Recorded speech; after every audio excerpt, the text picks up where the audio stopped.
Starting salary వచ్చేసి 40,000 ఉంటుంది. So inter based మీద స్టార్టింగ్ 40,000 అంటే మామూలు విషయం కాదు కదా. So hello, welcome to day 1 of 100 notification series. మీకు ఆల్రెడీ చెప్పాను కదా. సో మనకి నెక్స్ట్ 365 డేస్లో ఈ 1 ఇయర్లో మీకు 100 నోటిఫికేషన్ మీకు అప్డేట్ చేస్తా అని చెప్పేసి. సో ఇక్కడ మనకి ఇండియన్ ఎయిర్ ఫోర్స్ అగ్నివీర్ నుంచి నోటిఫికేషన్ అయితే రిలీజ్ అయింది. ఓకేనా. సో మీలో ఎవరైతే యూనిఫామ్ జాబ్స్కి ప్రిపేర్ అవ్వాలనుకుంటున్నా అండ్ ప్రిపేర్ అయ్యే ఫ్రెండ్స్ ఎవరన్నా మీకుంటే వాళ్ళందరికీ కూడా ఈ వీడియోని షేర్ చేయండి. సో దీనికి అప్లికేషన్ డేట్ వచ్చేసి జనవరి మనకి 7th నుంచి 27th వరకు. ఓకేనా. ఈ మంత్ 7th నుంచి స్టార్ట్ అయింది, 27th వరకు మీరు అప్లికేషన్ చేసుకోవచ్చు. అండ్ క్వాలిఫికేషన్ వచ్చేసి మనకి ఇంటర్ అనమాట. సో ఇంటర్ పాస్ అయిన ప్రతి ఒక్కరు కూడా మీరు అప్లై చేసుకోవచ్చు. అండ్ డిప్లొమా ఉన్నా సరే మీరు అప్లై చేసుకోవచ్చు అనమాట. అండ్ ఏజ్ లిమిట్ వచ్చేసి 21 ఇయర్స్. ఓకేనా. 17.5 నుంచి 21 ఇయర్స్ ఉన్న ప్రతి ఒక్కరు అప్లై చేసుకోవచ్చు.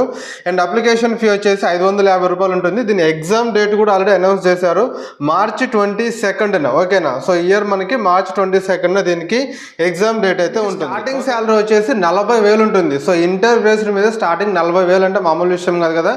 సో 40,000 ఉంటుంది. అండ్ ఆ తర్వాత మనకి సిబిఎస్ఈ నుంచి జూనియర్ అసిస్టెంట్ నోటిఫికేషన్ కూడా రిలీజ్ అయింది. అది మీకు నెక్స్ట్ వీడియోలో అప్డేట్ చేస్తాను. సో ఇలాంటి రెగ్యులర్ జాబ్ అప్డేట్స్ కోసం కెరీర్ అప్ని ఫాలో అవ్వండి. మీ ఫ్రెండ్స్ అందరికీ కూడా షేర్ చేయండి. జై హింద్.